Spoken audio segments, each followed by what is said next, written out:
guys, I'm Kristy Mystic Water, and I'm taking over from Clouds and giving you the rankings for all the V-Force Bladers.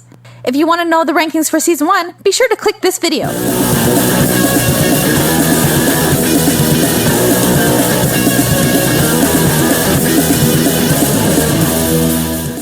The Blade Breakers came so far in Season 1. It was truly amazing the levels they reached. But boy, did they let themselves go. We must go lower. Lower. Lower. Even lower. Seriously? How low are they? Are you kidding me? What the hell were they doing this entire time? Oh, there he is. Hello, Tyson. Wait, what? The Gary level?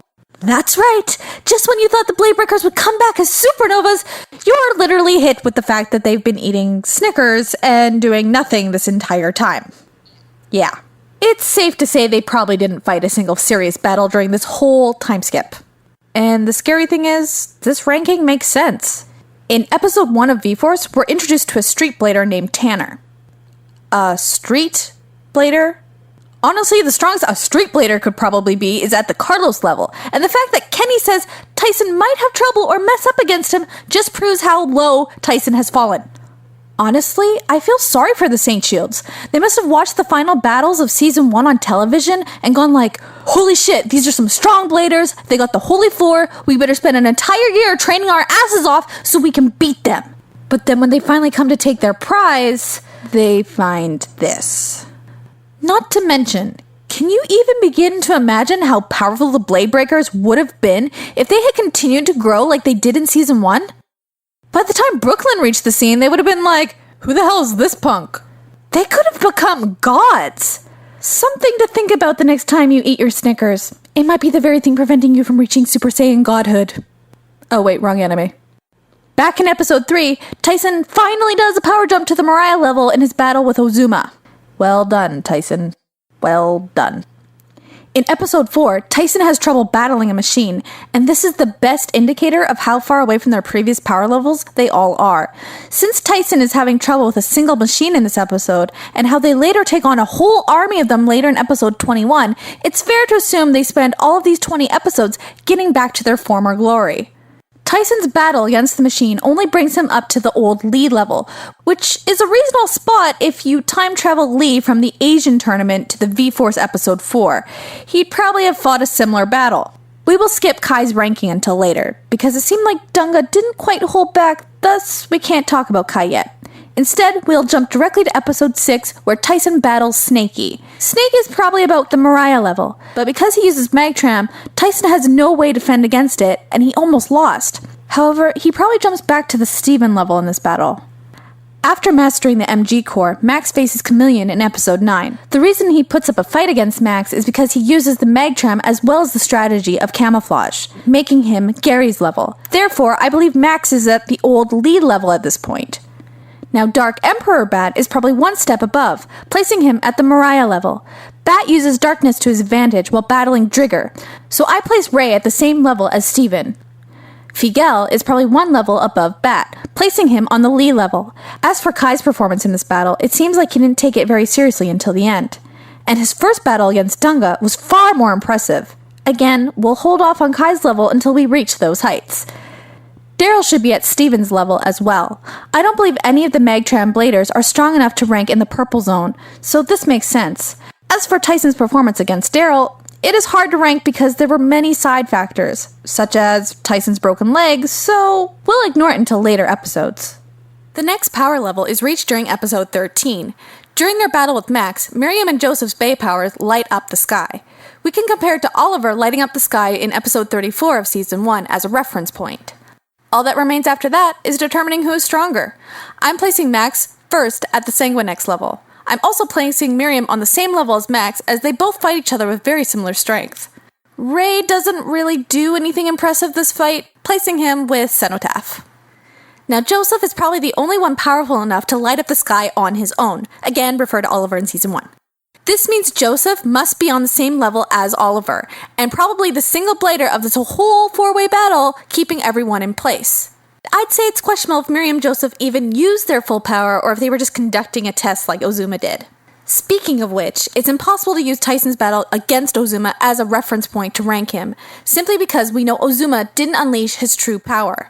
The episode we can use as a reference, however, is Tyson's battle against Cain in episode 17. We can now place Tyson on the Michael level, the lowest level in the purple zone. This must also be where Cain is at without a Bit Beast. I'm not putting Cain down, I'm merely saying it's unreasonable to assume that Cain is as strong as Cenotaph, who took on the entire Blade Breaker team in episode 31 of season 1. In episode 15, Ray finally defeats Joseph, putting him on the Oliver level. And now we can rank Kai. Now Kai has shown himself to be able to play on the Enrique level on at least 2 occasions, both of which when he's fighting Dunga. Dunga does not appear to be testing Kai, so he must be at least at Robert's level to be able to impress Kai on such a level.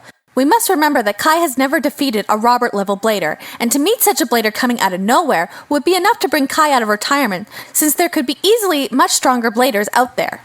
By episode 20, they've spent a lot of time training, and I believe they're getting close to their old power levels. Tyson will make a jump to the Johnny level at this point. As for Jim with Cyber Drasil, I believe he is around the Sanguinex level, which would mean Max must have reached the Enrique level to be able to beat him several times over. It is also possible that Jim is on the Oliver level and that Max brought out more of his internal strength during that battle. But defeating a blader like Sanguinex several times over would still require a lot of strength, and this makes more sense with future rankings. Selima with Cyber Drigger should be around the Enrique level, which means Ray returns to his former glory when defeating her. Cyber Dronzer should be way stronger considering how Wyatt was able to handle Dunga earlier, thus Goki is placed on the Robert level. Kai too returns to his former glory when he defeats him. This also makes sense with how Kai doesn't take his rivalry against Dunga as seriously after this battle. Now for Cain, I truly believe that when armed with Cyber Dragoon, Cain is the strongest blader we have faced yet, placing him at a level above Tala. So Tyson must have returned to his old level in order to defeat him. Even so, it's very likely that this final showdown against Cain was one of those times where Tyson brought in way more than his usual strength, thus defeating a much stronger opponent. Next, when they go to America, Max gets a new blade, bringing him up 1 level in the rankings, making him equal to Johnny. Tyson gets a new blade in episode 30, but he doesn't quite control it yet. It makes sense if the Saint Shields only battled as if Tyson were at his old level. This could explain why he could confront all of them at once. Even so, this is one of the most nonsensical battles of the series, as the Saint Shields are way stronger than that. Next, we have Foxy facing off against Ray, placing him on the Enrique level. In episode 33, Ray fights Dunga in such a way that we have to assume that he's reached Johnny's level, which makes sense with how Dunga is still obviously stronger than him. Tyson's Rock Bit Beast opponent, Net, is hard to place because Tyson should be way stronger by now. Still, Net manages to take him on. We must consider it a mess up on Tyson's part, thus placing Net on the Johnny level. I will place Jack from episode 35 on the same level since his wind attacks are a fitting mirror for Brian's power. As for Dennis, he continuously uses the machine to power himself up, which means he should be around Oliver's level. Miriam, on the other hand, has gotten stronger, or as we mentioned before, has previously hidden her power until the final match against Max, where she's clearly worthy of the Johnny level. The only power-up we have during the 4-way battle between Ray and Kai versus Dunga and Joseph is when Ray gets Drigger back and his blade advances to Drigger V2, which should place him on the Robert level. While Joseph didn't perform very well even against a bitless Ray, suggesting we shouldn't rank him any higher at this point. Now we can finally rank Ozuma. It was hard deciding if Ozuma is truly stronger than Cain. I place him on the Tala level because Tyson was shown messing up before against Net, so it's reasonable that he'd still have a hard time against Ozuma. But when finally drawing against him, I personally think this is when Tyson reaches his all-time high, placing him on the Tala level. Dennis, in the next episode, shows us to be on Enrique's level because of how he handles Ray using 2 Beyblades. Now it's time for King and Queen. Queen is an easy fit at the Johnny level because as we move forward to her battling Miriam, they are both pretty equal. King should be 1 level above Robert, revealing the secret level between Robert and the Black Dronzer level. King is shown to be 1 level above Dunga when facing off against him during the press conference. When we spoke of Tala in Season 1, it is very possible that this is the level Tala was at before getting his genetic enhancement. I think everyone could agree that this level should exist. Kai probably brought out his internal strength during the first face-off against King and Queen, but truly didn't reach the King level until episode 43 when his Beyblade gets updated. When Gordo faces Dunga in episode 45, he fights him in a way that would be worthy to land 2 levels above him, placing Gordo at the Black Dronzer level, which we shall now rename Gordo level. Now Zeo fights on a superior level to Ozuma, placing him on the Cain level. And the way in which Max later defeats Queen should make him worthy of the King level. Tyson would obviously have beaten King in a fair fight, but Dr. K interfered, so no ranking changes here. When Ray draws against Gordo, it clearly shows he's gotten stronger, placing him on the same level. In his battle against Kai, Zio creates a level on his own, and Kai, who has mastered his new blade at this point, working hard to face against Tyson, battles on Kane's level. And yes, it's time that we discuss the Majestic Theory. Many use the destructive power of a blade or a bit beast as a useful tool to rank them, but destructive power should not be necessary for a high ranking, and the Majestics are a prime example of this. Enrique shows far more destructive power than either Johnny or Robert, yet everyone seems to agree that Johnny and Robert are stronger. Now this suggests that just because you can unleash destructive power does not mean you actually will.